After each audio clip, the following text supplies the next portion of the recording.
I'm Leslie Hazel, Director of Patient Resources.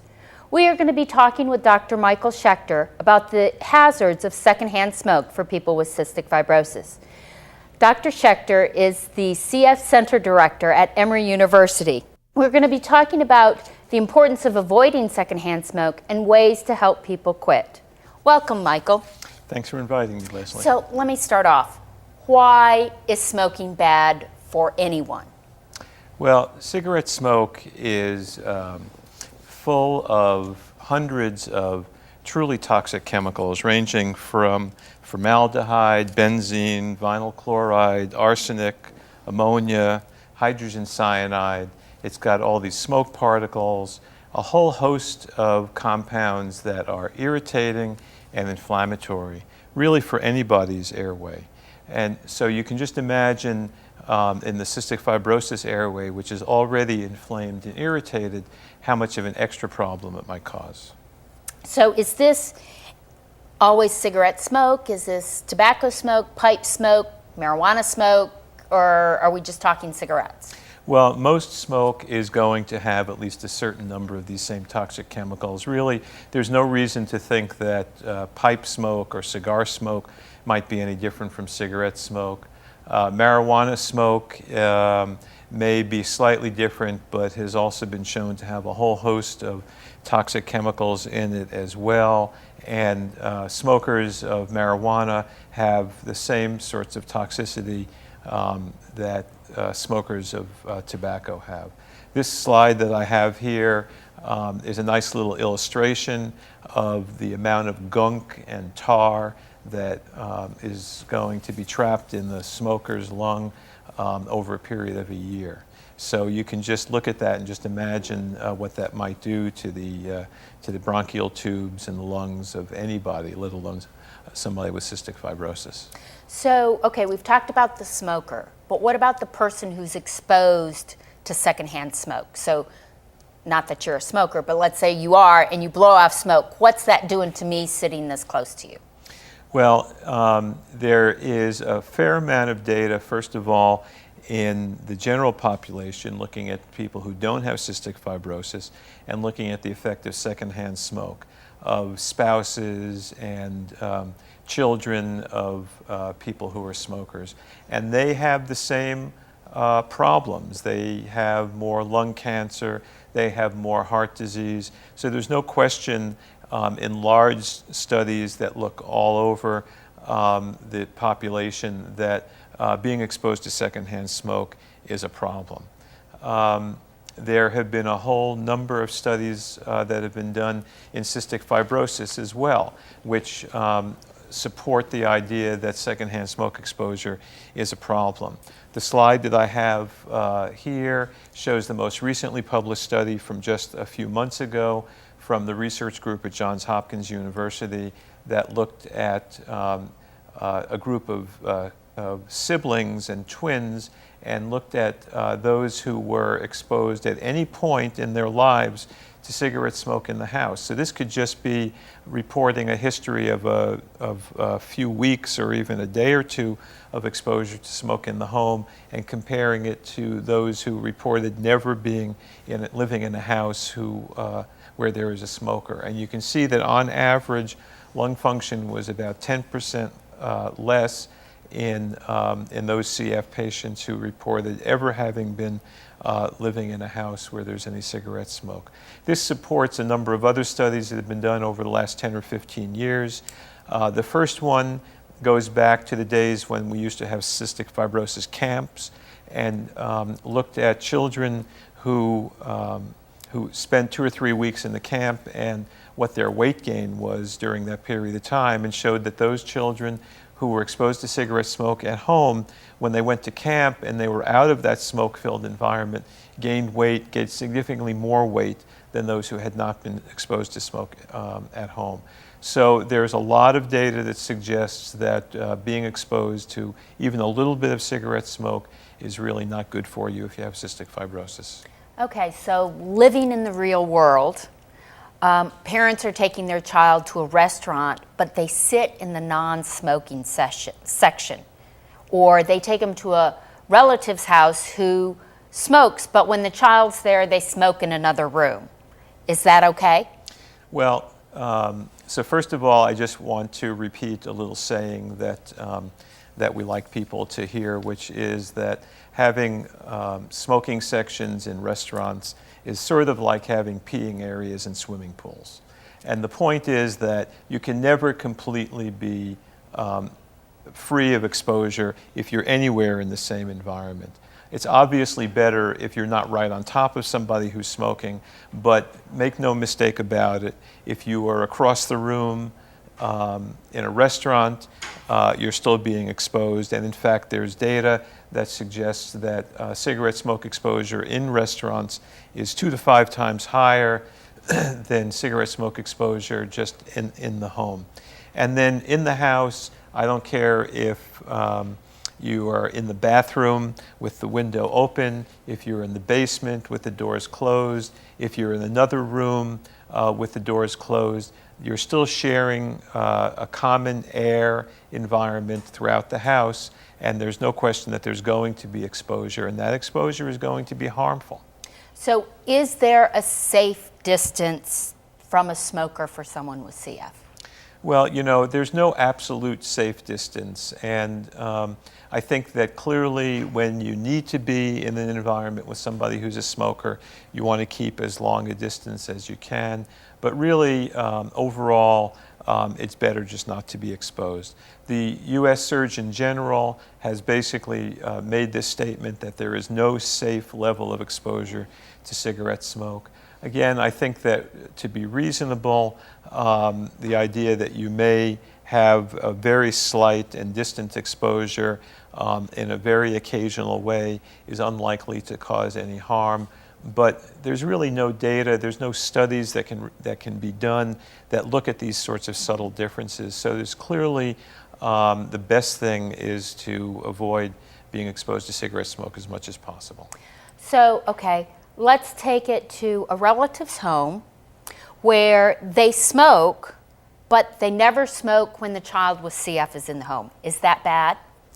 Well, I think that anyone who is a non-smoker and goes into the house of a smoker, even if there's no smoking going on at that time, is immediately struck by the smell, by the overall sensation of being exposed to smoke. And so I think that just not smoking when a child isn't there really is not good enough. I think it's really pretty important that the parents of children with CF and the people with CF try to establish the home as a completely smoke-free environment where there's never smoking going on. I think that's really the least that should be done, that can be done to avoid cigarette smoke exposure.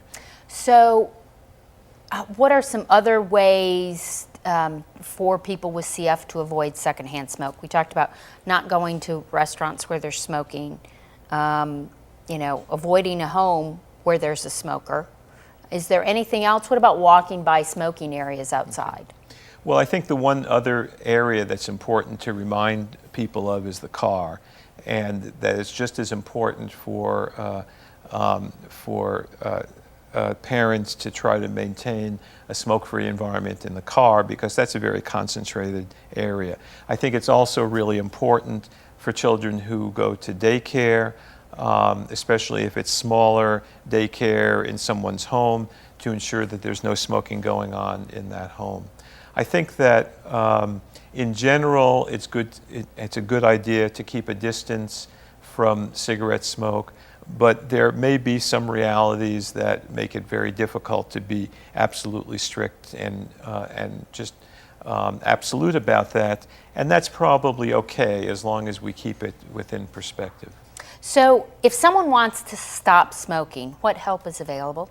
So I think this is really important that that we try to appreciate that it's difficult for smokers to stop. The fact is that most smokers, if you really ask them, would prefer to be able to stop smoking, but they find it very difficult.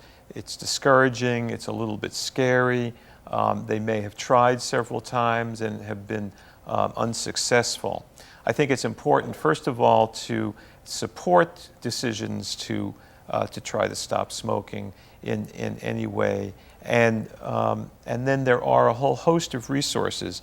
The slide that we have here right now lists some of them. First of all, there is a national phone number that's a quit line that's sponsored by the federal government, 1-800-QUIT-NOW, which has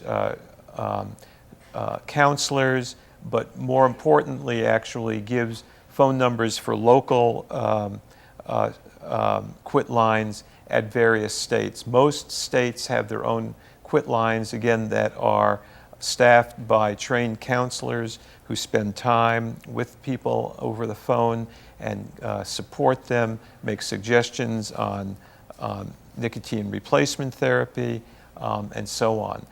In the state of Georgia, we actually have pre-printed prescription pads that the state provides for us with the phone number of the quit line that I can just give out as a prescription to patients.